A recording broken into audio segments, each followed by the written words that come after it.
Hello दोस्तों, नमस्कार। आपका स्वागत है आपके अपने चैनल हिंदी हब ऑफिशियल में। तो आज हम आचार्य शुक्ल के अ, तीनों निबंधों की जो आरपीएससी सेकंड ग्रेड में लगे हुए हैं, उन सब की हम बहुत ही दोस्तों शानदार यूट्यूब के इतिहास में इससे आपको बेहतरीन प्रश्नोत्तरी आचार्य शुक्ल के निबंधों पर आपको नहीं देखने को मिलेगी। तो जो भी अभ्यर्थी, जो भी साथी हमारे आरपीएससी सेकंड ग्रेड 2025 की परीक्षा में बैठने वाले हैं, उनके लिए ये बहुत ही लाभदायक होगी।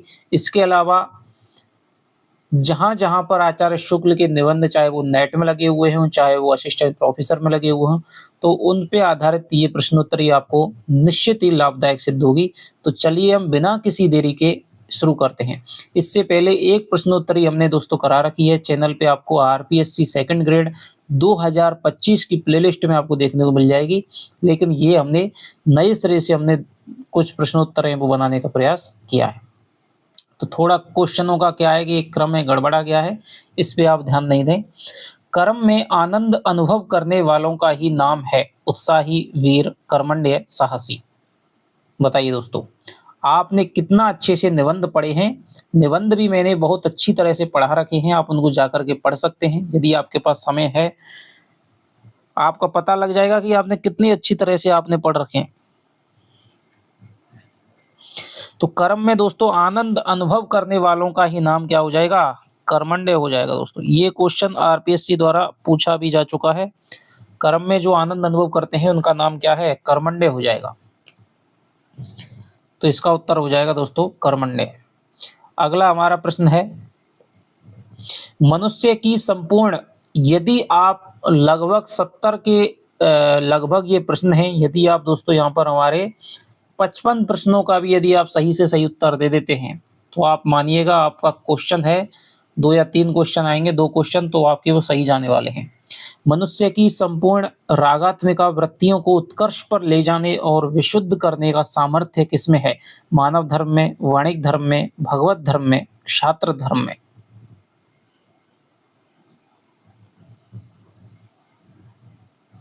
तो इसका उत्तर हो जाएगा दोस्तों क्षात्र धर्म में। क्षात्र धर्म का ही दोस्तों इन्होंने सौंदर्य है कि मनुष्य की संपूर्ण रागात्मक वृत्तियों को क्षात्र धर्म है दोस्तों, वो ही शुद्ध कर सकता है। सारा क्वेश्चन दोस्तों आने वाले हैं, मैं आपको ज्यादा नहीं बताऊंगा। निम्न में से कौन सा उत्साह का भेद नहीं है? दानवीर, दयावीर, शक्तिवीर, युद्धवीर। आपका पूरा का पूरा जो आपका निबंध है वो क्वेश्चनों के माध्यम से क्लियर हो जाएगा। तो निम्न में से कौन सा उत्साह का भेद नहीं है दोस्तों? तो ये हो जाएगा हमारा, देखिए दानवीर है, दयावीर है, युद्धवीर है, लेकिन शक्तिवीर का कोई भी उल्लेख नहीं किया है। इसके अलावा दोस्तों देखो तो बाघवीर का भी उल्लेख किया है। यदि यूँ पूछे कि किस किस चीज का उल्लेख नहीं है, तो वाघवीर का भी उल्लेख किया है। इसके अलावा बुद्धिवीर का भी उल्लेख किया है, बुद्धिवीर का भी उल्लेख किया है। लेकिन प्रधान रूप से ये 3 माने हैं। साधन संपत्ति का क्या नहीं हो सकता? अनुपयोग, सदुपयोग, दुरुपयोग, प्रयोग। बताइए, ये श्रद्धा और भक्ति वाले पाठ में से है। साधन संपत्ति का क्या नहीं हो सकता? तो यहाँ पर दोस्तों हमारा प्रयोग नहीं हो सकता। कि अनुपयोग भी कहा है कि साधन संपत्ति का अनुपयोग भी हो सकता है, सदुपयोग भी हो सकता है और दुरुपयोग भी हो सकता है। ठीक है, प्रयोग हो सकता है, लेकिन शुक्ल ने केवल 3 ही शब्दों का प्रयोग किया है, अनुप्रयोग, सदुपयोग, दुरुपयोग। तो प्रयोग यहाँ पर हम इसको गलत मानेंगे। बिना बेहोश हुए भारी फोड़ा चराने को तैयार होना क्या कहा जाएगा? साहस, धीरता, उत्साह, आवेग। बताइए, बिना बेहोश हुए भारी फोड़ा चराने को क्या कहा जाएगा? तो ये दोस्तों हमारा कहा जाएगा क्या? साहस कहा जाएगा। कि यदि कोई व्यक्ति बिना बेहोश हुए और कुछ फोड़ा है ऑपरेशन करवाने के लिए तैयार हो जाए, तो वो उसका क्या है? साहस की परीक्षा है। अगला हमारा प्रश्न है, शील संबंधी श्रद्धा प्रत्येक व्यक्ति का क्या है? धर्म, अधिकार, कर्तव्य, दायित्व। तो ये भी जो श्रद्धा के रूप बताए हैं, 3 रूप बताए हैं, तो उसमें से एक है शील संबंधी श्रद्धा, जो कि प्रत्येक व्यक्ति का दोस्तों कर्तव्य हो जाएगा। थोड़ा सा मैं क्या है वीडियो लंबी बन जाती है, इसलिए थोड़ा सा मैं फास्ट चलूंगा। सदाचार पर श्रद्धा और अत्याचार पर क्रोध या घृणा प्रकट करने का समाज ने प्रत्येक को क्या दिया है। आप यदि आप दे रहे हैं, आपको थोड़ा सा समय लग रहा है, तो आप थोड़ा सा वीडियो को पॉज कर सकते हैं, तब आराम से सोच करके आप उत्तर दे सकते हैं। सदाचार पर श्रद्धा और अत्याचार पर क्रोध या घृणा प्रकट करने का समाज ने प्रत्येक को क्या दिया है। अवसर, अधिकार, सुख, आनंद। बताइए कि भाई प्रत्येक समाज ने क्या दे रखा है, अधिकार दे रखा है। शुक्ल जी कहते हैं कि सदाचार पे श्रद्धा करने के लिए और अत्याचार यानी कोई भी बुरी बात हो रही है उस पर क्रोध या घृणा प्रकट करने के लिए समाज ने प्रत्येक व्यक्ति को प्रतिनिधित्व दे रखा है, प्रतिनिधित्व दे रखा है, तो यानी कि अधिकार दे रखा है। अगला है, लोभ के विषय कितने प्रकार के होते हैं। 2, 3, 4, 5। बताइए, लोभ और प्रीति वाले निबंध में से है, लोभ के विषय कितने प्रकार के होते हैं। तो ये दोस्तों हमारे 2 प्रकार के लोभ के विषय हो जाएंगे। नंबर 1 हो जाएगा सामान्य, पहला भेद तो हो जाएगा सामान्य और दूसरा भेद हो जाएगा हमारा विशेष, विशेष हो जाएगा दोस्तों। तो पहला सामान्य, दूसरा हो जाएगा विशेष। अगला है, कर्म के अनुष्ठान से जो आनंद आता है उसका विधान कितने रूपों में दिखाई देता है। 2, 3, 4, 5। कर्म के आनंद अनुष्ठान से जो आनंद आता है उसका विधान कितने रूपों में दिखाई देता है।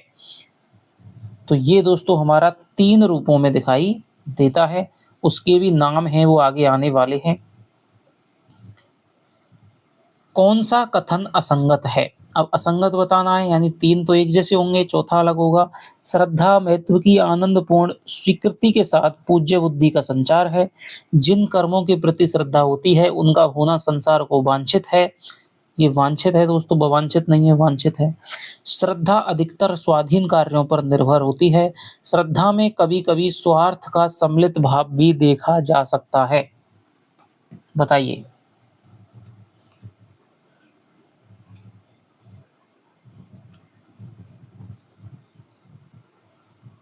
तो दोस्तों इसका जो उत्तर हो जाएगा वो हो जाएगा हमारा, श्रद्धा में कभी कभी सम्मिलित भाव भी देखा जा सकता है। तो ये इसका हमारा उत्तर है वो गलत हो जाएगा, स्वार्थ का भाव नहीं रहता है। श्रद्धा देखो महत्व की आनंदपूर्ण, किसी व्यक्ति का क्या है महत्व की, हम जब आनंद के साथ में उसके महत्व को जब हम स्वीकार कर लेते हैं और उसके साथ हम पूज्य बुद्धि का, उसके साथ पूज्य भाव से क्या हो जाते हैं, हम समर्पित हो जाते हैं, तो वो हो जाएगा हमारा क्या हो जाएगा, श्रद्धा है। जिन कर्मों के प्रति श्रद्धा होती है उनका होना संसार को वांछित है, बिल्कुल सही बात है। श्रद्धा अधिकतर स्वाधीन कार्यों के प्रति होती है। आगे चलते हैं, जिस समाज में श्रद्धा पर वह समाज उतना ही, जिस समाज में सदाचार पर श्रद्धा और अत्याचार पर क्रोध प्रकट करने के लिए जितने अधिक लोग तत्पर पाए जाएंगे उतना ही वह समाज खाली स्थान समझा जाएगा। विकसित, सभ्य, धार्मिक, सुसंस्कृत, जागृत, किस शब्द का प्रयोग अगर शुक्ल ने किया है। ऐसे ही क्वेश्चन दोस्तों आपको आने वाले हैं। इसका उत्तर हो जाएगा दोस्तों, वह समाज उतना ही ज्यादा जागृत समझा जाएगा। किसी मनुष्य में जनसाधारण से विशेष गुण या शक्ति का विकास देख उसके संबंध में होने वाली एक स्थायी आनंद पद्धति को क्या कहते हैं। भक्ति, प्रेम, आसक्ति, श्रद्धा।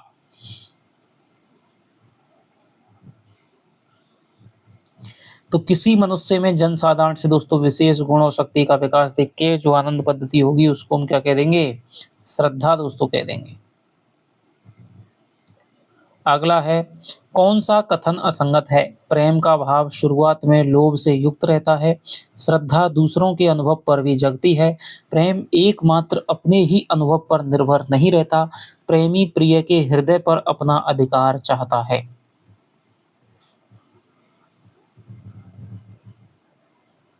तो इसका जो मित्र उत्तर हो जाएगा वो हो जाएगा हमारा, प्रेम एकमात्र अपने ही अनुभव पर निर्भर नहीं रहता। तो शुक्ल जी बात कहते हैं भैया कि प्रेम हमेशा क्या है, केवल अपने ही अनुभव पर निर्भर रहता है। प्रेम का भाव है वो शुरुआत में क्या होता है, लोभ से क्या है, किसी के रूप पर हम रीझ जाते हैं और उसे क्या है हम पाना चाहते हैं लोभ के तौर पे। तो वो तो क्या है शुरुआत में लोभ से युक्त रहता है, लोभा जाना, लोभ धातु से बना है। और श्रद्धा दूसरों के अनुभव पर भी जगती है। श्रद्धा क्या है? यदि किसी के प्रति हमें श्रद्धा है, बाबा प्रेमानंद के पास हमें श्रद्धा है, तो क्या है, अन्य लोग भी उसके क्या है, श्रद्धालु हो जाते हैं। तो दूसरा यदि किसी के महत्व को हमारे लिए बता देगा, तो हम उसकी क्या है, श्रद्धा हमारे अंदर जाग जाती है। प्रेम एकमात्र केवल दोस्तों अपने अनुभव पर निर्भर रहता है। प्रेमी प्रिय के हृदय पर अपना अधिकार चाहता है, ये भी बात सही है। कौन सा कथन असंगत है? केवल कष्ट या पीड़ा सहन करने के साहस में ही उत्साह का स्वरूप प्रकट नहीं होता। उत्साह की अभिव्यक्ति बुद्धि द्वारा निश्चित उद्योग के तत्पर होने की दशा में होती है। उत्साही वीर का ध्यान केवल कर्म श्रृंखला पर होता है, उसकी सफलता रूपी समाप्ति पर नहीं। किसी व्यक्ति या वस्तु के साथ उत्साह का सीधा लगाव नहीं होता। बताइए, असंगत आपको बताना है।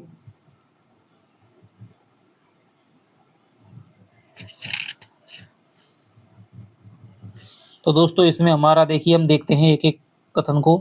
केवल कष्ट या पीड़ा सहन करने के साहस में ही उत्साह का स्वरूप प्रकट नहीं होता। तो बिल्कुल सही बात है कि कोई ऑपरेशन करवा लेगा खुली आंखों से, तो ये नहीं उसका उत्साह हो जाएगा, ये नहीं, वो तो साहस कहलाएगा।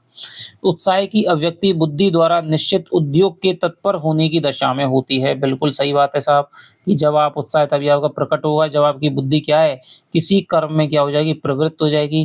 किसी व्यक्ति या वस्तु के साथ उत्साह का सीधा लगाव नहीं होता। बिल्कुल सही है। उत्साही वीर का ध्यान केवल कर्म श्रृंखला पर होता है, उसकी सफलता रूपी समाप्ति पर नहीं। आचार्य शुक्ल विचार करते हैं कि अब हमें ये जानना चाहिए कि उत्साह में ध्यान है वो किस पर होना चाहिए, कर्म पर या फल पर।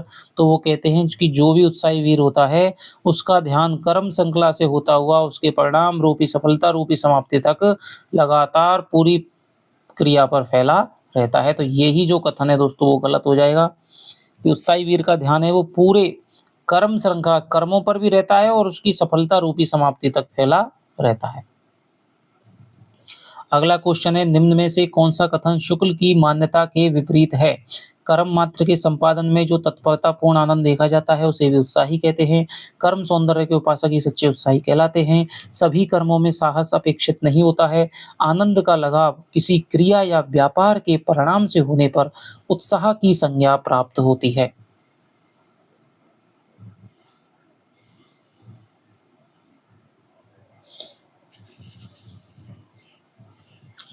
तो देखिए दोस्तों, कर्म मात्र के संपादन में जो तत्परतापूर्ण आनंद देखा जाता है उसे उत्साही कहते हैं। बिल्कुल सही बात है दोस्तों। जिस भी काम को करने में हमें आनंद अनुभव आएगा और जिसमें साहस की बात होगी तो वो क्या हो जाएगा, उत्साह हो जाएगा।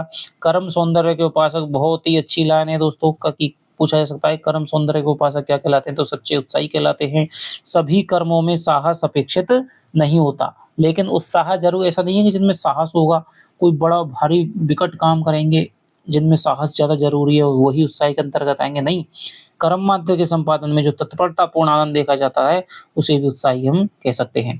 आनंद का लगाव किसी क्रिया या व्यापार के परिणाम से होने पर उत्साही की संज्ञा प्राप्त होती है। ये यहाँ कथन हो जाएगा क्यों गलत, क्योंकि आनंद का लगाव है वो किसी क्रिया या व्यापार के परिणाम से होने पर नहीं दोस्तों, परिणाम है वो इसको गलत कर देगा। आनंद तो हमें क्या है, किसी क्रिया या कर्म को करने में ही आना चाहिए, बल्कि उसके फल की प्राप्ति में नहीं होना चाहिए। तो यही उसका उत्तर है वो गलत हो जाएगा। कौन सा कथन असंगत है? जब तक कर्म पथ अच्छा नहीं लगेगा तब तक फल का अच्छा लगना कुछ भी नहीं। जब तक कर्म पथ अच्छा नहीं लगेगा तब तक फल का अच्छा लगना कुछ भी नहीं। मनुष्य कर्म रुचि शून्य प्रयत्न में साधना के उत्तरोत्तर सोपानों को पूरा करता जाता है। आसक्ति प्रस्तुत या उपस्थित वस्तु में ही रहनी चाहिए। जो आनंद कर्म करते समय तक बराबर चलता जाता है उसी का नाम उत्साह है। बताइए।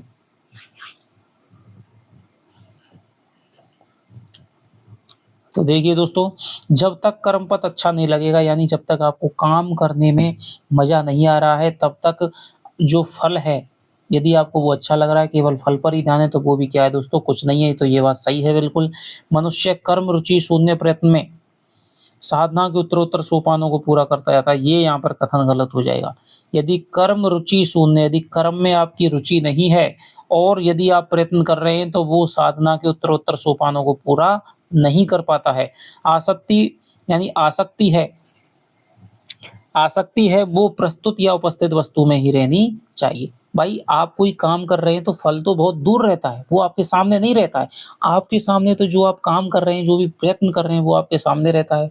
तो हमारी जो आसक्ति है, जो रुचि है, जो हमारी श्रद्धा है, जो उत्साह है, उमंग है, वो हमारी क्या है, सामने या प्रस्तुत जो भी वस्तु है उसमें ही रहनी चाहिए।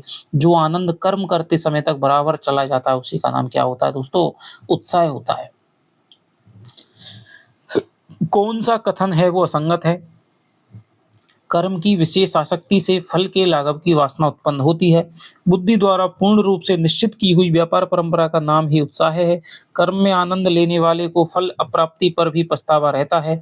अनुकूल कर्म प्रयत्न के अनुसार फल के एक एक अंग की योजना होती है। बताइए।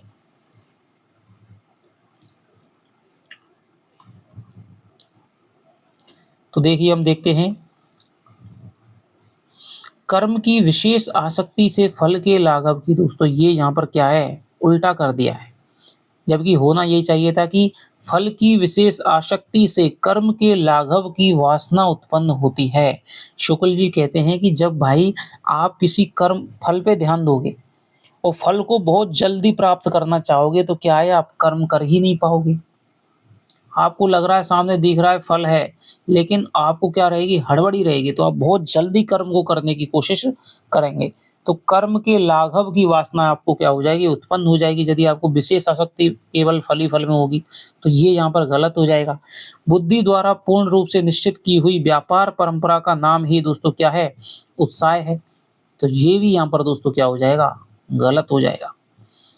असंगत यानी दोस्तों इनमें से क्या है, आपको अलग छांटना है।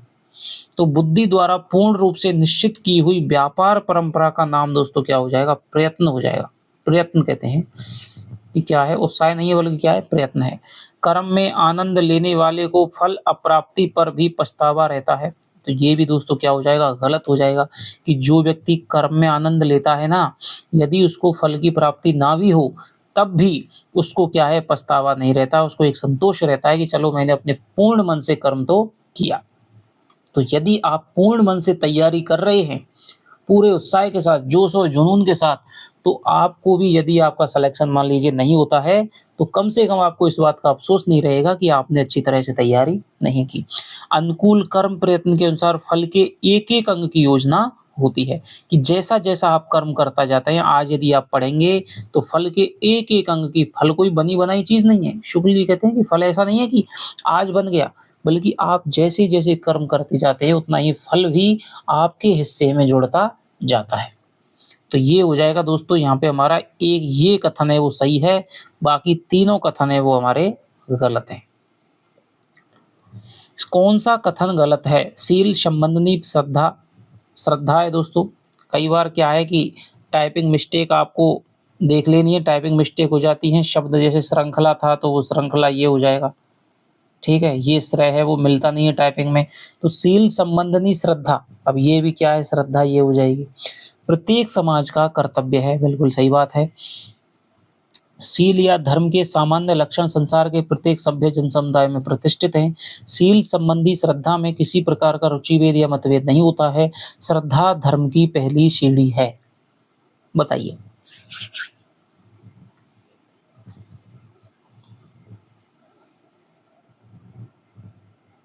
बहुत ही दोस्तों आपको बहुत छोटा सा इसमें अंतर देखने को मिलेगा। इस तरह के क्वेश्चन आपने सोचे नहीं होंगे कि कौन सा कथन दोस्तों, तो इसमें दोस्तों पहला जो कथन है वो हमारा गलत हो जाएगा कि शील संबंधी श्रद्धा। दोस्तों हमने अभी ऊपर क्वेश्चन पढ़ा था कि शील संबंधी श्रद्धा प्रत्येक व्यक्ति का क्या है, तो दोस्तों वो प्रत्येक व्यक्ति का कर्तव्य है, ना कि समाज का कर्तव्य। तो व्यक्ति शब्द का प्रयोग किया है। शील या धर्म के सामान्य लक्षण संसार के प्रत्येक सभ्य जन समुदाय में प्रतिष्ठित है, बिल्कुल सही बात है भाई। किसी भी आदमी को पीड़ित करना, किसी भिखारी को क्या है पीड़ित करना, कमजोर पे अत्याचार करना, यहाँ भी यहाँ भी बुरा माना जाता है, और अमेरिका में भी, इंग्लैंड में भी, जापान में भी बुरा माना जाता है। तो जो है परोपकार को यहाँ भी अच्छा माना जाता है और वहाँ भी अच्छा माना जाता है। शील संबंधी श्रद्धा में किसी प्रकार का रुचिभेद नहीं है दोस्तों। ये नहीं कि मैं कुछ अलग मानता हूँ और कोई अलग, मतभेद नहीं है। कहीं पर भी स्थान के आधार पे और वैयक्तिक के आधार पे कोई मतभेद नहीं होता है। श्रद्धा दोस्तों धर्म की पहली सीढ़ी है, तो आपसे पूछा जा सकता है कि धर्म की पहली सीढ़ी शुक्ल ने किसे कहा है? श्रद्धा, भक्ति, उत्साह, आनंद। तो ये हो जाएगा दोस्तों श्रद्धा को कहा है। वीर या उत्साही का लक्षण नहीं है प्राचीन प्रचलित कुप्रथाओं का उल्लंघन करना, अपने मान अपमान निंदा स्तुति आदि की परवाह ना करना, किसी कर्म के शुभ परिणाम पर दृष्टि रखना, लोभ के वशीभूत होकर प्रथा तोड़ने की धूम मचाना। तो दोस्तों आचार्य शुक्ल कहते हैं कि जो भी सच्चा वीर है, जो सच्चा उत्साही है, वो अपने मान अपमान की चिंता ना करके प्रचलित कुप्रथाओं का क्या करता है? उल्लंघन करता है और कर्म के शुभ परिणाम पर हमेशा दृष्टि रखता है। तो लोभ के, लेकिन ऐसे लोगों की क्या है, कुछ लोग नकल करके केवल लोभ की, हमें भाई कुछ ना कुछ श्रद्धा मिल जाएगी, कुछ ना कुछ हमारा नाम हो जाएगा, तो कुछ लोग क्या है फालतू में ही प्रथा तोड़ने की धूम मचाते हैं, चाहे वो अच्छी हो चाहे बुरी हो। तो ये हो जाएगा दोस्तों, उसका उत्तर हो जाएगा वीर या उत्साही का लक्षण नहीं है। कौन सा कथन असंगत है? उत्साह एक यौगिक भाव है, दान दयावश श्रद्धावश कीर्ति या लोभवश दिया जाता है, वीर रस में भी आलम्बन का स्वरूप अन्य रसों जैसा निर्दिष्ट रहता है, कर्म प्रवर्तक आनंद की मात्रा के हिसाब से शौर्य और साहस का स्फुरण होता है। बताइए।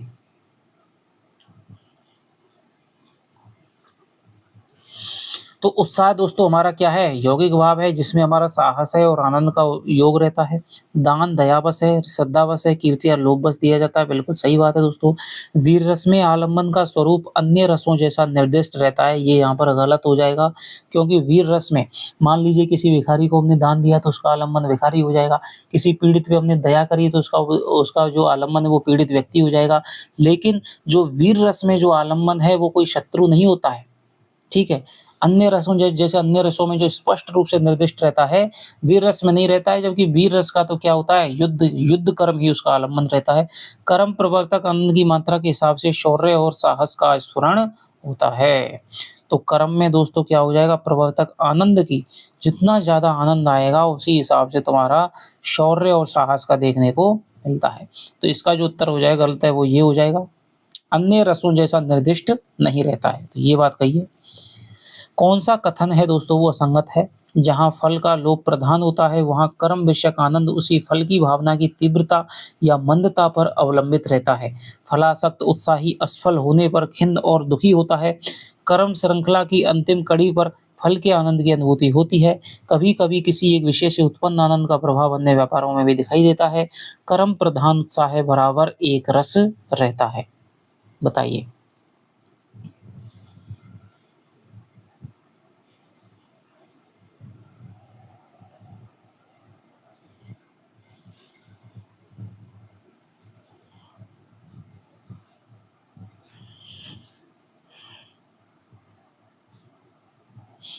तो दोस्तों इसका उत्तर हो जाएगा, देखिए हम देखते हैं कि जहाँ फल का लोभ प्रधान होता है, ठीक है, वहाँ कर्म विषयक आनंद उसी फल की भावना की तीव्रता या मंदता पर अवलंबित रहता है। भाई आपको बहुत ज्यादा आपकी दृष्टि फल पर है कि फल मुझे प्राप्त होगा या नहीं होगा, तो वहाँ आपको कर्म है, यदि आपको फल मिलता हुआ दिखाई देगा तो आप कर्म में आनंद लेंगे, और यदि आपको ऐसा लगा कि कर्म तो भाई मुझे प्राप्ति नहीं हुआ तो आपसे कर्म में भी आपको आनंद नहीं आएगा। तो ये बात बिल्कुल सही है। फलासक्त उत्साही असफल होने पर खिन्न और दुखी होता है दोस्तों, ये भी बात क्या है? बिल्कुल सही है। कर्म श्रृंखला की अंतिम कड़ी पर फल के आनंद की अनुभूति होती है, तो ये दोस्तों यहाँ पर गलत हो जाएगा कि कर्म श्रृंखला की पहली स्टेप से ही आपको फल के आनंद की अनुभूति होने लग जाती है। भाई आप आज पढ़ेंगे तो आपको क्या है, कॉन्फिडेंस जो आता है वो क्या होता है, वो उसी फल के आनंद की अनुभूति होती है कि हाँ मैं जिस लक्ष्य की तरफ बढ़ रहा हूँ उसका भी क्या है, मुझे अपना क्या है प्राप्त हो सकता है। कभी कभी किसी एक विषय से उत्पन्न आनंद का प्रभाव अन्य व्यापारों में दिखाई देता है। मान लीजिए आपने कि अच्छा आज को आपको कोई अच्छा आपने काम कर लिया, तो आप क्या है अन्य कामों में भी आप उसी उत्साह से काम करेंगे। कर्म प्रधान जो उत्साह है वो बराबर एक रस रहता है। यदि आपका कर्म के प्रति का उत्साह है तो वो तो हमेशा क्या रहेगा, एक रस रहेगा। और जिन व्यक्तियों का फल के प्रति उत्साह होता है वो एक रस नहीं रहता है। यदि फल हमारा आता हुआ दिखाई दिया तो उत्साह हमारा बढ़ जाता है, और यदि फल हमें ऐसा लगा कि असंभव है प्राप्त करना तो हमारा उत्साह है वो घट जाता है। तो एक एक क्वेश्चन को दोस्तों ढंग से देखना, पूरा का पूरा आपके जो जो लाइंस निबंधों में जो जो वेद वाक्य की तरह शुक्ल ने जड़ी हैं उनको सबको मैंने दोस्तों क्वेश्चन के तौर में आपको ढाल दिया है। तो बहुत ही अच्छी तरह से आपको उन लाइनों का मतलब है वो भी समझा रहा हूँ। युद्ध वीर में विजेतव्य को आलम्बन माना गया है, कौन सा कथन असंगत है? विजेतव्य कर्म प्रेरक के रूप में वीर के ध्यान में स्थिर रहता है। उत्साह का सीधा लगाव विजेतव्य से रहता है। वीर के उत्साह का विषय विधायक कर्म या युद्ध ही रहता है।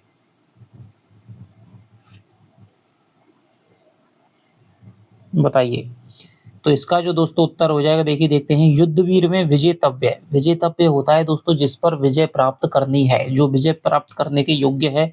तो युद्ध वीर में कोई भी युद्ध लड़ने वाला है, कोई योद्धा है, तो विजेतव्य को आलम्बन कहा गया है। बिल्कुल सही बात है। शुक्ल जी कहते हैं कि भाई युद्ध वीर में क्या है, विजेतव्य को आलम्बन कहते हैं लोग बात। विजेतव्य कर्म प्रेरक के रूप में वीर के ध्यान में स्थिर होता है। भाई ये रावण नहीं होगा तो राम है वो किसकी वजह से युद्ध करेंगे?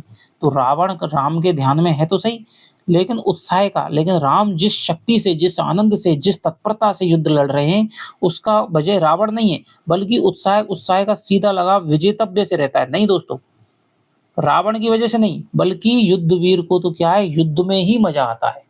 युद्ध करने में वीर के उत्साह का विषय विजय विधायक कर्म या युद्ध ही रहता है। तो ये बात भी सही है, ये बात भी सही है। तो ये इसका उत्तर गलत हो जाएगा। कौन सा कथन असंगत है? कर्म भावना प्रसूत आनंद में साहस का योग सबसे अधिक रहता है। फल की भावना से उत्पन्न आनंद साधक कर्मों की ओर देरी से प्रवृत्त करता है। कर्म भावना प्रधान उत्साह ही सच्चा उत्साह है। वास्तव में कर्म और फल की मिलीजुली अनुभूति है। उत्साह वास्तव में कर्म और फल की मिलीजुली अनुभूति है। बताइए।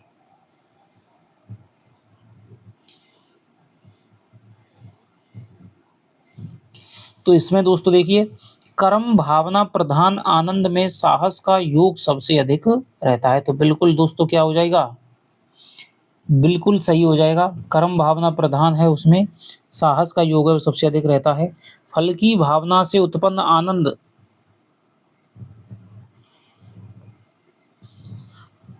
फल की भावना से उत्पन्न आनंद साधक कर्मों की ओर देरी से प्रवृत्त करता है।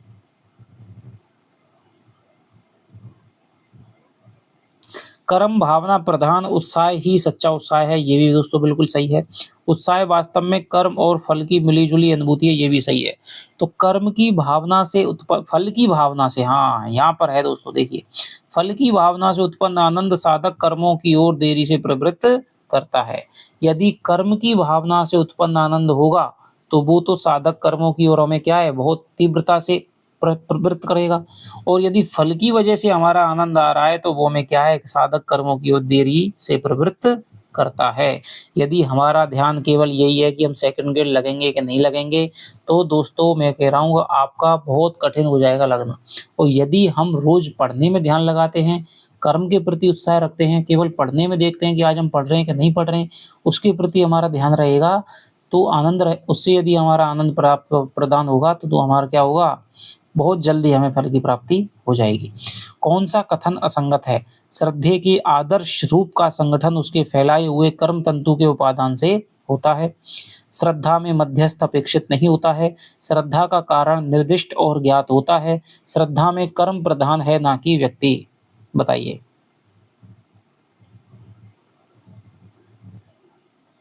तो दोस्तों श्रद्धे के आदर्श रूप का संगठन उसके फैलाए हुए कर्म तंतु के उपादान से होता है। बिल्कुल दोस्तों यहाँ पर सही बात है। ठीक है, कि जो भी बड़ा आदमी है, प्रेमानंद जी आज भक्ति कर रहे हैं, सबका उपकार कर रहे हैं, बहुत अच्छी अच्छी बातें बता रहे हैं, इसीलिए तो उन्होंने जो फैलाया, अपना कर्म का जो तंतु फैलाया है, उसी की वजह से तो श्रद्धे के आदर्श रूप का संगठन होता है जो श्रद्धा करते हैं। श्रद्धा में मध्यस्थ अपेक्षित नहीं होता। बिल्कुल दोस्तों अपेक्षित होता है, ये यहाँ पर गलत हो जाएगा, क्योंकि जब तक किसी कोई व्यक्ति है उसके यदि कर्म नहीं होंगे, कोई ना कोई उसमें ऐसी बात नहीं होगी जिन पर श्रद्धा की जा सके, तब तक दोस्तों क्या है, हमारी श्रद्धा उत्पन्न नहीं होगी। श्रद्धा का संबंध है वो निर्दिष्ट और ज्ञात होता है, सबको पता होता है। श्रद्धा में कर्म प्रधान है ना कि व्यक्ति। यदि व्यक्ति, हर किसी व्यक्ति के प्रति क्यों नहीं होती, जो कोई अच्छे कार्य करता है, जो अच्छी बातें बताता है, कोई परोपकार का कार्य करता है, बढ़िया काम करता है, महान कार्य करता है, उसी के प्रति हमें श्रद्धा होती है। तो इसका उत्तर हो जाएगा दोस्तों, श्रद्धा में मध्यस्थ है, बीच का वाला है, बीच वाला मध्यस्थ अपेक्षित होता है। प्रेम में मध्यस्थ अपेक्षित नहीं है। प्रेम में दो ही व्यक्ति होते हैं। सत्य कथन पहचानिए। श्रद्धा स्वयं ऐसे कर्मों के प्रतिकार में होती है जिनका शुभ प्रभाव अकेले हम पर पड़ता है। श्रद्धा एक ऐसी आनंदपूर्ण कृतज्ञता है जिसे हम केवल समाज के प्रतिनिधि के रूप में प्रकट करते हैं। अब विकल्प आपको बताना है कि कौन सा सही है, कौन सा गलत है।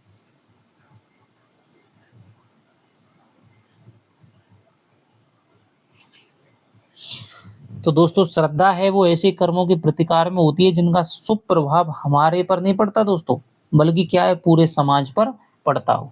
बाबा प्रेमानंद जी का प्रभाव है वो पूरे समाज पे पड़ रहा है। ठीक है, केवल अकेले व्यक्ति पर नहीं पड़ता, बल्कि वो जो भी बोलते हैं उसका प्रभाव पूरे समाज पे पड़ रहा है, इसीलिए उनके श्रद्धालु बढ़ रहे हैं। कोई भी महान संत कार्य करता है तो सब पे प्रभाव पड़ता है, कोई भी महान आविष्कार करता है तो सब पे प्रभाव पड़ता है। श्रद्धा एक ऐसी आनंदपूर्ण कृतज्ञता है, तो ये तो हो जाएगा गलत। जिसे हम केवल समाज के प्रतिनिधि के रूप में, तो ये हो जाएगा दोस्तों सही। समाज के प्रतिनिधि के रूप में प्रकट करते हैं, तो ये हो जाए कथन, पहला कथन गलत है और दूसरा हमारा सही है, तो ये हो जाएगा। कौन सा कथन असंगत है? यदि आपको दोस्तों गलती से कोई क्वेश्चन है वो गलत बच जाता है, तो आप कमेंट में आप लिख करके जरूर बताएं, और क्वेश्चन संख्या ना बता करके उस क्वेश्चन का थोड़ा सा हवाला हमें दे दें कि भाई इस कथन में ये वाला क्वेश्चन है और इसमें ये ऑप्शन ना हो करके ये ऑप्शन होगा, तो जिससे क्या है कि सीधा सा उसका आपका जवाब हमें दिया जा सकता है। श्रद्धा का व्यापार स्थल विस्तृत है और प्रेम का एकांत। प्रेम में घनत्व अधिक है, श्रद्धा में विस्तार। यदि प्रेम स्वप्न है तो श्रद्धा जागरण। श्रद्धा में 2 पक्ष होते हैं जबकि प्रेम में 3। तो ये दोस्तों आरपीएससी का सबसे अब तक का बेस्ट क्वेश्चन रहा है, चाहे वो असिस्टेंट प्रोफेसर की परीक्षा हो, चाहे वो आपका क्या है आरपीएससी सेकंड ग्रेड की परीक्षा हो, फर्स्ट ग्रेड की परीक्षा हो, तो ये क्या है सबसे प्रिय क्वेश्चन रहा है। श्रद्धा का व्यापार स्थल दोस्तों देखिए, इनको ही क्या कर देता है वो, श्रद्धा और प्रेम की ये जो लाइनें आपको ये अच्छी तरह से पढ़ के जानी है, इनको वो क्या कर देता है, उल्टा घुमा देता है कि श्रद्धा का जो व्यापार स्थल है वो तो दोस्तों विस्तृत होता है, प्रेम का क्या होता है, एकांत होता है। बिल्कुल सही बात है। प्रेम में घनत्व अधिक है, सघनता ज्यादा रहती है, श्रद्धा में क्या होता है, विस्तार ज्यादा रहता है, ये भी सही है। यदि प्रेम स्वप्न है तो श्रद्धा जागरण है, ये भी सही है। अब देखिए श्रद्धा में 2 पक्ष होते हैं जबकि प्रेम में 3। श्रद्धा में दोस्तों 3 पक्ष होते हैं, प्रेम में हमारे 2 पक्ष होते हैं, तो ये उल्टा कर दिया है, तो इसका जो उत्तर हो जाएगा वो हो जाएगा हमारा ये वाला गलत है। श्रद्धा का मूल तत्व क्या है? अपनी दृष्टि सामान्य या विशेष की ओर रखना, दूसरे के महत्व को स्वीकारना, किसी के गुणों की प्रशंसा करना, किसी उच्च आदर्श के प्रति कृतज्ञवान होना। तो बहुत ही अच्छा क्वेश्चन है। तो शुक्ल जी कहते हैं कि दूसरे के महत्व को स्वीकारना ही श्रद्धा का मूल तत्व है, तो ये आपको करना पड़ेगा। अपनी वस्तु का लोभ करके लोग क्या चाहते हैं? उसे सुरक्षित रखना चाहते हैं, उसे देना नहीं चाहते हैं, नष्ट नहीं होने देना चाहते हैं, देना या नष्ट नहीं होने देना चाहते हैं।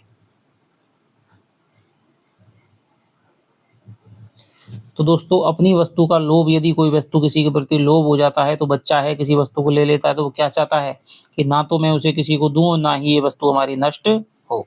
तो हम दोनों बातों को चाहते हैं, ना तो देना चाहते हो, ना ही उसको नष्ट होने देना चाहते हैं। सच्ची दानवीरता का आशय है गरीबों को दान देना, अवसर अनुसार जरूरतमंद को दान देना, बिना किसी भेदभाव के दान देना, दान के कारण दानी के जीवन निर्वाह में कठिनता दिखाई देना।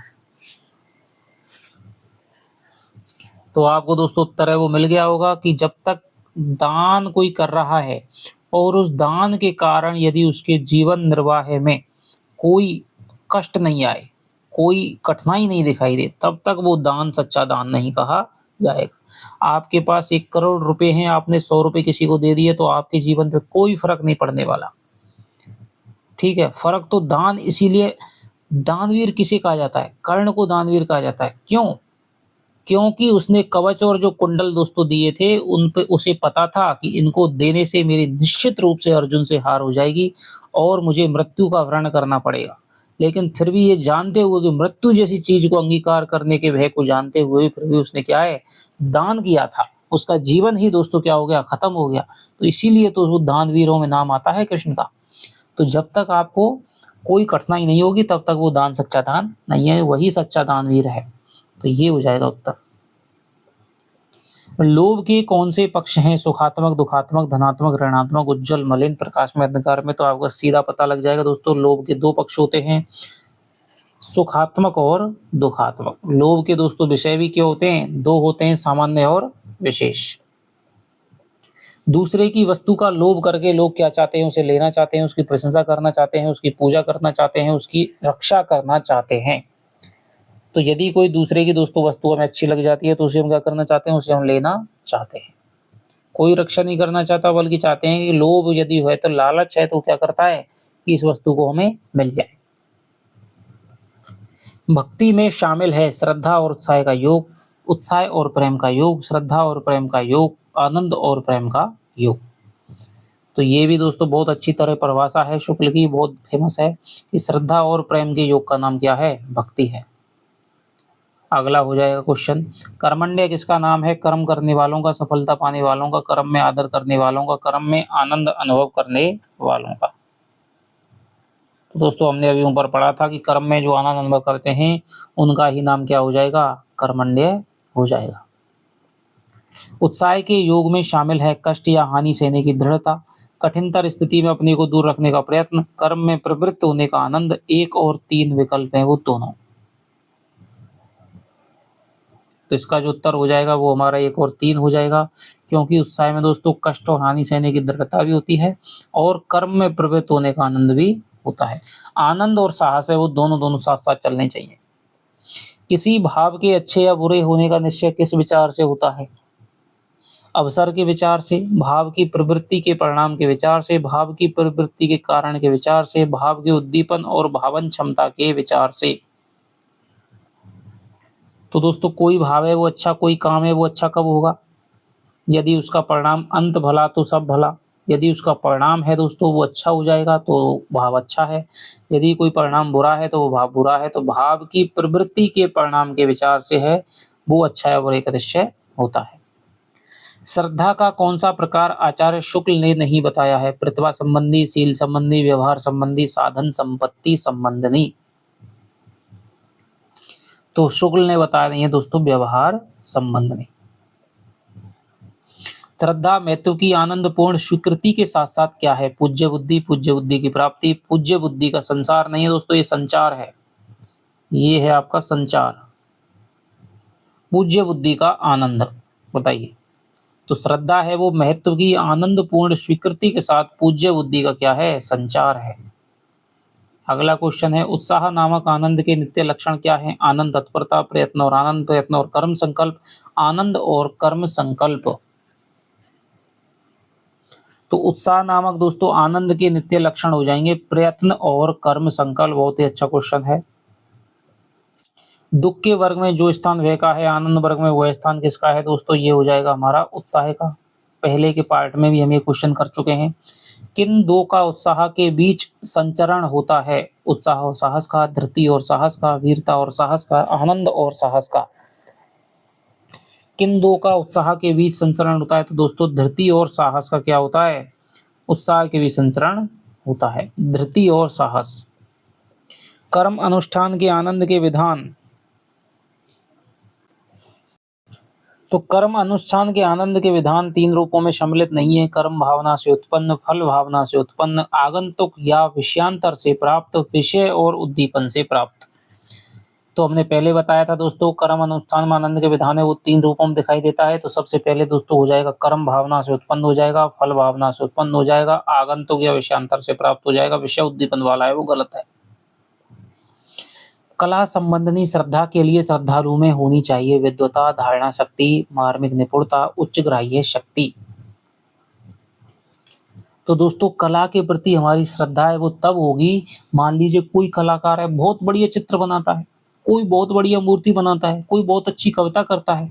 यदि आपने मार्मिक निपुणता नहीं है, उसको पहचानने की शक्ति नहीं है, तो आप उस कलाकार के प्रति दोस्तों श्रद्धा नहीं रख सकते। तो मार्मिक निपुणता होनी चाहिए, तब आप कला की बारीकियों को पहचान सकते हैं। उत्साह वास्तव में किसकी मिलीजुली अनुभूति है? साहस और फल की, कर्म और फल की, आशा और फल की, प्रसन्नता और फल की। दोस्तों तो ये हो जाएगी कर्म और फल की मिलीजुली अनुभूति है। प्रेम का कारण होता है अज्ञात, अनिर्दिष्ट, अज्ञान, अज्ञात, अनिर्दिष्ट। ये दोस्तों अज्ञान नहीं है, अज्ञात है, अज्ञात है। अनिर्दिष्ट, अशांत और अनिर्दिष्ट बहुत कुछ अदिष्ट और अशांत। तो दोस्तों जो प्रेम का कारण होता है वो आचार्य शुक्ल ने कहा है कि अज्ञात होता है और अनिर्दिष्ट होता है। तो 1 और 2 विकल्प है दोस्तों, वो हो जाएंगे। यदि अज्ञान है तो अज्ञान छोड़िए, अनिर्दिष्ट मान लीजिए। तो दोनों कारण है, अज्ञात भी होता है और अनिर्दिष्ट भी होता है।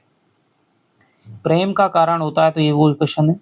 कर्मवीर और बुद्धिवीर की श्रेष्ठता का प्रश्न कौन सा नाटक हमारे सामने लाता है? मुद्रा, राक्षस, अभिज्ञान, शाकुंतलम, किराता अर्जुनियम और मालविकाग्नि मित्रम।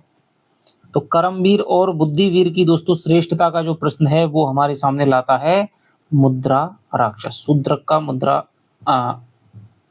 राक्षस नाटक है वो हमारे सामने लाता है कि भाई कुछ काम ऐसे होते हैं जिनमें क्या है, हमारा शरीर भी उसी उत्साह से चलता है और बुद्धि भी उसी तेजी से काम करती दिखाई देती है।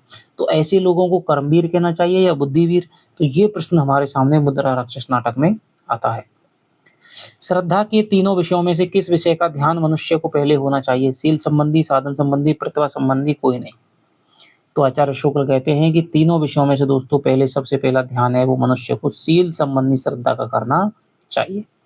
जो अच्छे शील का आचरण कर रहा है उसके प्रति बस समाज को, व्यक्ति को श्रद्धा रखनी चाहिए। जिसकी आत्मा समस्त भेदभाव को भेद करके अत्यंत महान उत्कर्ष पर पहुंची होती है, वे क्या चाहते हैं? संसार की रक्षा, सारे संसार की रक्षा, सारे संसार की उन्नति, सारे संसार की शुभकामना। तो दोस्तों सारे संसार की रक्षा चाहते हैं ऐसे लोग बाग। व्यापार नीति क्या हो गई है राजनीति की? राजनीति का प्रधान अंश कपट, निर्लज्जता। तो ये दोस्तों हो जाएगी राजनीति का प्रधान अंश। उत्साह किसका नाम है? कर्म का, साहसपूर्ण काम का, उमंग का, साहसपूर्ण उमंग का। तो ये हो जाएगा दोस्तों साहसपूर्ण उमंग का नाम ही क्या है? उत्साह है। कभी कभी किसी के रूप के प्रति किसकी उत्पत्ति होती है? प्रेम की, आदर की, श्रद्धा की, आश्चर्य की।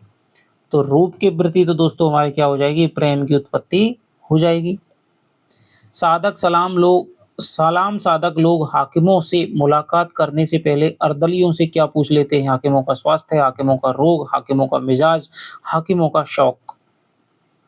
मान लीजिए किसी आप मीटिंग में मिलने जा रहे हैं किसी बड़े आदमी से, यदि आप उसके पीए से पूछ लेते हैं कि भाई क्या है आज साहब नेताजी का मूड कैसा है, तो मूड के हिसाब से क्या होता है आपका काम बनने की संभावना है। यदि अच्छे मूड में जाएंगे, आप इंटरव्यू देने जाते हैं तो यदि आप अच्छे मूड में है इंटरव्यू है तो आपका काम है, शायद आपको नंबर अच्छे मिल सकते हैं। या फिर जो पहले वाला आपसे गया है वो यदि अच्छा कर गया है तो आपका भी आप अच्छा मिल सकता है। और यदि बुरे मूड में है नेताजी तो आप समझ लीजिए आज आपका काम नहीं होगा। तो जो सलाम साधक लोग हैं वो हाकिमों से मुलाकात करने से पहले उनके नौकरों से क्या पूछ लेते हैं दोस्तों? हाकिमों का मिजाज पूछ लेते हैं कि भाई मिजाज कैसा है, उसी हिसाब से वो बात करते हैं। सलाम साधक लोग स्थिति भेद से प्रिय या अच्छी लगने वाली वस्तु के संबंध में इच्छा कितने प्रकार की होती है? तो दोस्तों स्थिति भेद से कोई वस्तु प्रिय अच्छी लग रही है तो उसके संबंध में हमारी इच्छा है वो 2 प्रकार की होती है। एक तो उस वस्तु को पाने की इच्छा, उस वस्तु को क्या है ना देने या नष्ट ना होने देने की इच्छा।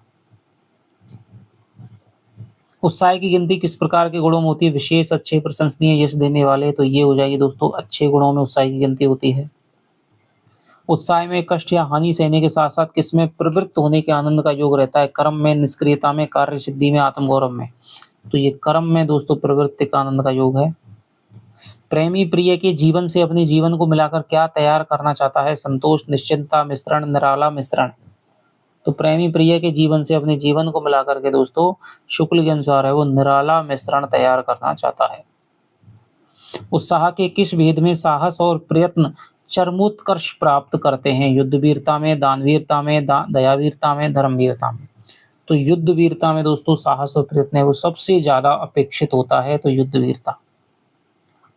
आचार्य शुक्ल ने मन की पहली क्रिया किसे माना है? श्रद्धा को, चेतना को, भक्ति को, अनुभूति को। तो मन की पहली क्रिया दोस्तों अनुभूति को मान लेंगे। मन की पहली क्रिया है वो अनुभूति है। अगला है विश्वामित्र को किसकी गाय पसंद आई? बहुत अच्छा क्वेश्चन है। वशिष्ठ की, गौतम की, कपिल की, परशुराम की। तो वशिष्ठ मुनि की गाय है वो विश्वामित्र को पसंद आ गई, लेकिन वशिष्ठ ने गाय है वो कामधेनु नहीं दी। सच्चे वीरों का आनंद होता है कर्म प्रसूत, फल प्रसूत, विषय प्रसूत, विषयांतर प्रसूत। सच्चे वीरों का आनंद है वो दोस्तों कर्म भावना से प्रसूत होता है, जो कर्म से ही आनंद लेते हैं। बिना बेहोश हुए भारी फोड़ा चराने को क्या कहा जाएगा? तो ये दोस्तों साहस कहा जाएगा। जब हमारा लाभ किसी एक ही व्यक्ति पर स्थिर हो जाएगा तो हम क्या होंगे? प्रसन्न, सुखी, प्रेमी कहे जाने के अधिकारी, प्रशंसित। लाभ नहीं है दोस्तों, ये लोभ है। लोभ है, लोभ। लोभ है कि जब हमारा क्या है, प्रेम की शुरुआत है वो किसी लोभ के रूप में होती है कि हम शुरुआत में किसी को देखते हैं और वो हमें अच्छा लगने लग जाता है, हम उसको पाना चाहते हैं, उसके ऊपर अधिकार करना चाहते हैं, तो लोभ होता है। लेकिन वो लोभ बदल करके कब होता है? जब हमारा लोभ किसी एक ही व्यक्ति पर, यदि अलग-अलग व्यक्तियों पे जा रहा है, हर किसी नई लड़की को देख रहे हैं, लड़के को देख रहे हैं, तो वो क्या है? वो तो लोभ है, लालच है। लेकिन जब एक ही व्यक्ति पर एकनिष्ठ हो जाता है, तब हम उसको क्या है? प्रेमी कहे जाने के अधिकारी हम हो जाएँगे। क्योंकि प्रेम है वो दोस्तों एकनिष्ठ रहता है। युद्ध के अतिरिक्त संसार में और भी ऐसे क्या हैं जिनमें क्या सहना पड़ता है? कष्ट, घोर कष्ट, शारीरिक कष्ट, घोर शारीरिक कष्ट। तो इनमें दोस्तों हमें घोर शारीरिक कष्ट सहना पड़ता है। इस तरह के भी क्वेश्चन आपको बन सकते हैं, क्योंकि आजकल कोई क्वेश्चनों का भरोसा नहीं है कि थोड़े-थोड़े शब्द के अंतर पर ही आपको क्या दे दे? ऑप्शन बना करके दे दे। तो क्वेश्चन तो बड़े ही सरल होगा, लेकिन ऑप्शन इतने खतरनाक बना देगा कि आपको चारों की चारों सही लगेंगे। दुख के वर्ग में जो स्थान भय का है, आनंद वर्ग में वही स्थान हो जाएगा दोस्तों किसका है? उत्साह का हो जाएगा। साहित्य मीमांसकों ने कष्ट या हानि के आधार पर किसके भेद किए हैं? कर्म के, सफलता के, उत्साह के, प्रयत्न के। तो उत्साह के दो भेद हैं वो किए हैं। कहीं कोई अच्छी चीज सुनकर के दौड़ पड़ना क्या है? चंचलता, विचार, मूर्खता, लोभ।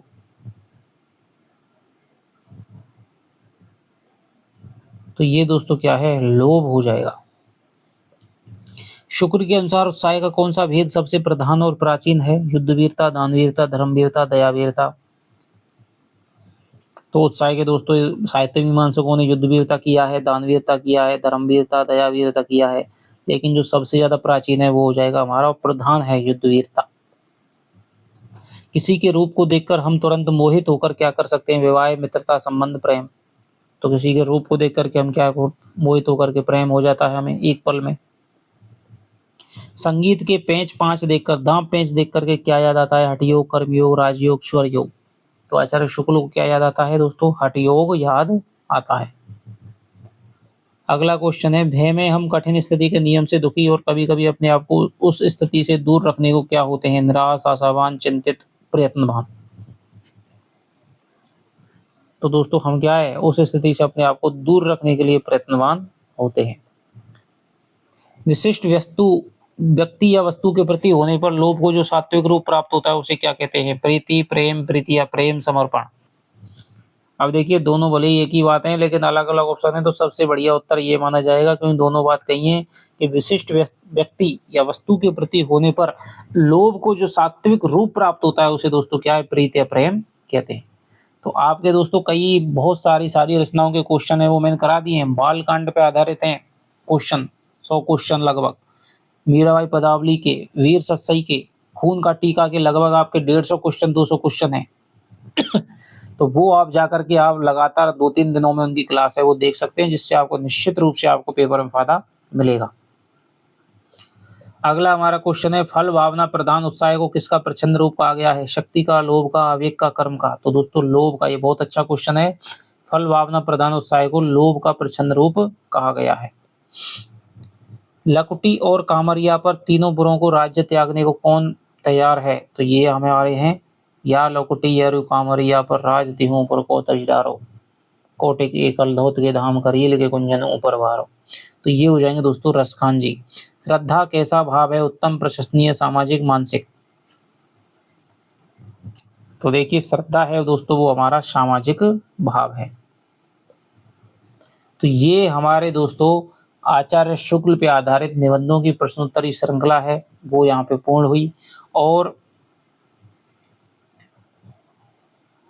मैं तो चाहता हूं कि आप 2-3 दिनों में अब रचनाओं को यदि एक बार आपका हो सकता है तो आप एक बार उनको सरसरी निगाह से पढ़ जाएं। आचार्य शुक्ल के निबंधों को भी मुश्किल से आपको 1-1.5 घंटा लगेगा, उनको पढ़ जाएंगे तो थोड़ा सा आपका क्या है बुद्धि में बैठा रहेगा। इन क्वेश्चनों को कर जाएं। सारे टॉपिक्स की क्लास है उनको क्वेश्चन के आधार पे बना करके पढ़ा भी रखा है, लेकिन अब पढ़ने के लिए इतना टाइम नहीं है, तो क्वेश्चन के आधार पे यदि आप देख जाएँगे तो आपको बहुत कुछ आपको देखने को मिलेगा। और आपको बहुत-बहुत शुभकामनाएँ। आप सभी की आशातीत सफलता प्राप्त करें, ऐसी मेरी कामना है। तो चलिए आपको मिलते हैं नेक्स्ट वीडियो में नई चीज़ के साथ में। तब तक के लिए दोस्तों बाय-बाय। जय हिंद, जय भारत।